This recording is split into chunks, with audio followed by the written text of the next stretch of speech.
Hello, everybody. I have with me Saad Khan, filmmaker and content creator. Hello, Saad. Welcome to the show. Thank you, Vivek. Thank you so much. My pleasure.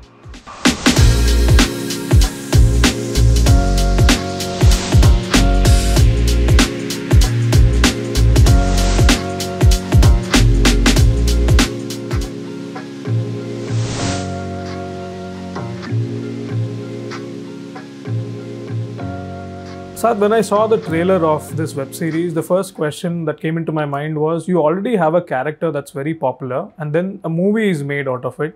So people already have an impression on the movie itself and the character also. So from there, how do you kind of elevate the character and bring something fresh when you make a web series out of it? That's a great question. Primarily for us, the movie was a success. And it was really lapped up, and the audience gave us so much of love and support. And I think as writers, for Danish and me to move from there into a web series format, of course it was challenging, but I think the kind of people that we are from a creative standpoint, we love challenges. We love taking them head on, and we love, I wouldn't say experimenting, but definitely evolving as performers, as artists, as writers. So that was the first thing that came to mind. The second thing was, I think I also have done film school, and I have studied screenwriting. From a technical standpoint, which is why I wrote the screenplay for the movie. And when I started working on the web series, in screenplays you've got the beginning, middle, and end. You've got the Act 1, Act 2, Act 3 structure. But when it's web series, you have to look at many other things other than just the titular character, which is the protagonist of Nagraj, right? There's a world, which is Humble Production Nagraj. Now it's become a world, and we're happy with that. And in that world, what is really good in the trailer now with the web series and what we were trying to project is an ensemble cast, a host of other people that are going to add value to the narrative. And in web series, you have arcs. You have one sort of singular arc, which is the main protagonist and his or her goals. And in this case, it's this politician's goals. And then you've got the other important arcs that are taking the story forward. And for us, with the movie, we got some sort of I would say a feedback that the movie was probably a tad bit long. And in this, as writers and as a director myself for the project, I wanted to make sure that kind of criticism or that kind of feedback doesn't come. And in a web series, since it's 10 episodes and each episode has to have a cliffhanger at the end, so that a hook point, so that the audience comes back and watches episode 2. That was a very, I would say, a pre-informed decision for us, because when we were going into writing, we also had the help with Applause Entertainment, with their creative team, because I was the only screenwriter for all 10 episodes. I needed people to bounce off back and forth. Right. And that process was absolutely engaging and rewarding at the same time. Why a web series and not a movie? That's opportunity meets reality. Sure. We were with Samir Nair sir with Applause Entertainment in Bombay, and he said, "Hey, I watched the movie. Can we guys do it in this digital way?" We said, "Of course," because we're the kind of people who love doing new things, as whatever content that we've done as well in the last couple of years. So yeah, that was the so when you talk about writing, right, cinema has this so-called process called as the first act, second act, and the third act. So when you come to web series, what were the challenges to write a full-fledged web series, so that if you can understand the difference in format? Yeah. See, in the movie, the primary characters were about 4 in the movie, 4 to 5, right? Including Manjunath, who is Nagraj's PA. But in the web series, in the show, we have at least 7 to 8 primary characters. Right. Because Nagraj needs opposition, and you can't just have one opposition in the face of, his aspirations, which is Prakash Belawadi sir's character called KGB. There are others as well, like there is Shiv Kumar Aradhya from television, who's playing a character called Pushpesh, as you'll see. There is Manjunath, and then there is KGB's wife, who's being portrayed by Shalini Narayan, who's also from TV. There's Disha Madan, who plays a journalist. All of their characters are intertwined and they come together. So that was one challenge of how do I write 3 good arcs, but close one main arc, which is the Nagraj arc. But at the same time, as I said, right, I'm a kind of director and writer, and I'm saying it very openly, and it's not a fake, humble moment for me. I love feedback. Like I thrive on criticism and feedback. So if I send an episode and if you come back with 5 points, say it's amazing, then that's a problem. But if you come back with 35 points, maybe I might not accept all 35. But for me, it's a different opinion. It's a different viewpoint. And that subjectivity and that objectivity then for me, from a writing standpoint, really helps to then go forward and add more. And Nagraj is not a punchline comedy, right, with the movie. Yeah. It's also comedy that's taking the narrative forward. with the web series, we had to make sure that that same thing that we did in the movie tops up and gets bigger and better. And that's what we've tried. So, in terms of satire, what is your understanding? How popular is that genre? Because you have been involved in that for a long time, right? Because when you see Indian cinema, we kind of try to bracket it as a romance or a crime drama or action. But how has satire evolved in your eyes as far as, you know, the Indian audience is concerned, the acceptance and also the content out there?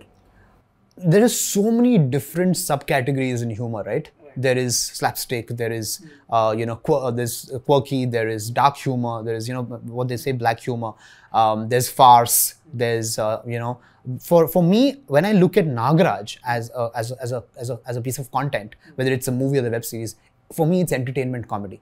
Yes, it comes under satire. Satire is one aspect of Nagaraj. Like if you look at Nagaraj in the movie where he says, when Manjunath says, "Sir, you're so good at spying," and then he turns around and says, "Yes, I am a Sherlock Holmes or Sherlock Homeless." It is still driving the narrative, but it's a joke, right? Yeah. And it doesn't fall into any category. Okay. But in terms of satire, we have kept the characters fictitious. Okay. We don't, at no point, we have not emulated any of the characters in the Nagaraj world to be like someone. Why? Because we can easily have problems of comparisons. We don't want that. The reason why the movie was absolutely, I think bereft of any scathing remarks was primarily because of the newness of it and the fact that nobody could say, "Oh, this person is like that." And the same thing we've tried in the way. So there's a lot of imagination, a lot of observation, a lot of Danish and me people watching, not in a creepy way. In a fun manner, and I think that's what's evolved to where we are at right now. Right. So from that movie 2018 that you made until now, as far as your writing or content creation is concerned, apart from this web series, what all have you been working on? I am going to be writing and directing a regional film right at the back of it, which is a romantic comedy. Right. It's a Telugu film that I'm doing. I've been learning Telugu and my Kannada itself is a little bit of a challenge. So Telugu, I'm struggling, but I think I'll be able to manage it by the time I start shooting.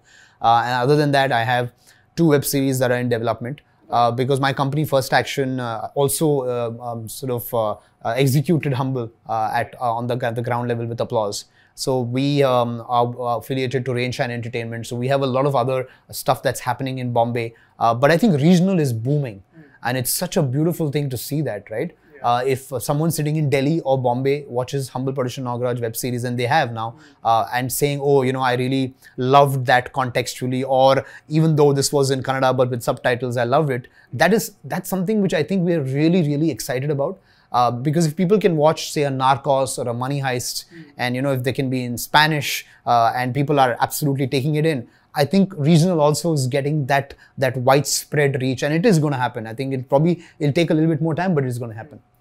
Saad, you work in a different space, right? Like we call mainstream filmmakers who only make content for theaters, right? But you have a lot of online content creation that you have done. So how different is that world, and what are those challenges that you have to keep overcoming there?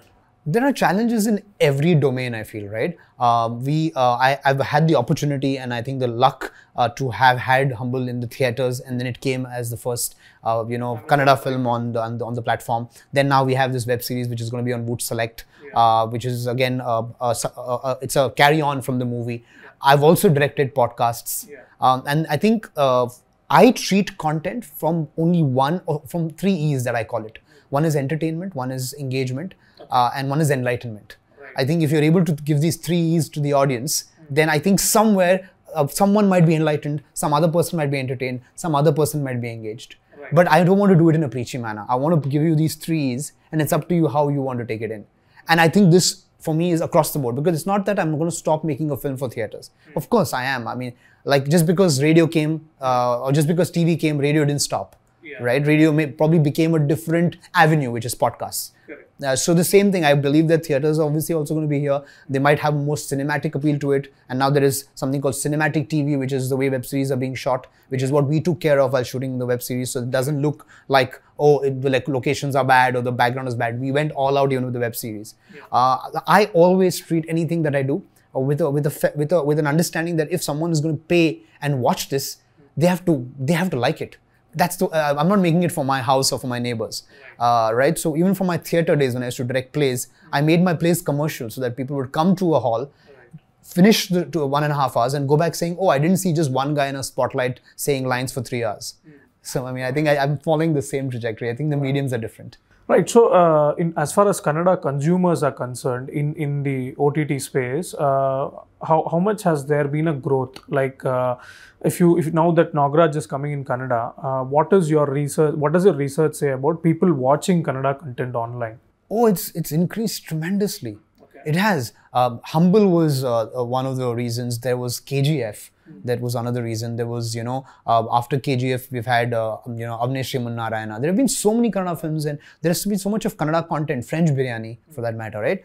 And at the end of the day, I'm a very firm believer, and I don't mean to sound trite, but I'm a firm believer that any content that anyone creates, there's going to be consumption of it. Right? I might not cater to a certain pot boiler, for example, but there are people who will. So everyone, and I think the space is bustling. There's so many social media influencers, and I'm talking about Kannada itself. I was doing videos with Shalini in the lockdown, which is just me being a character and she being a character, and we just started doing this mother-son routine, and it picked up. It garnered so much reactions that I had long hair and I was out and people would call me Shekhara all the time, and my mom was like, "Stop, just cut your hair."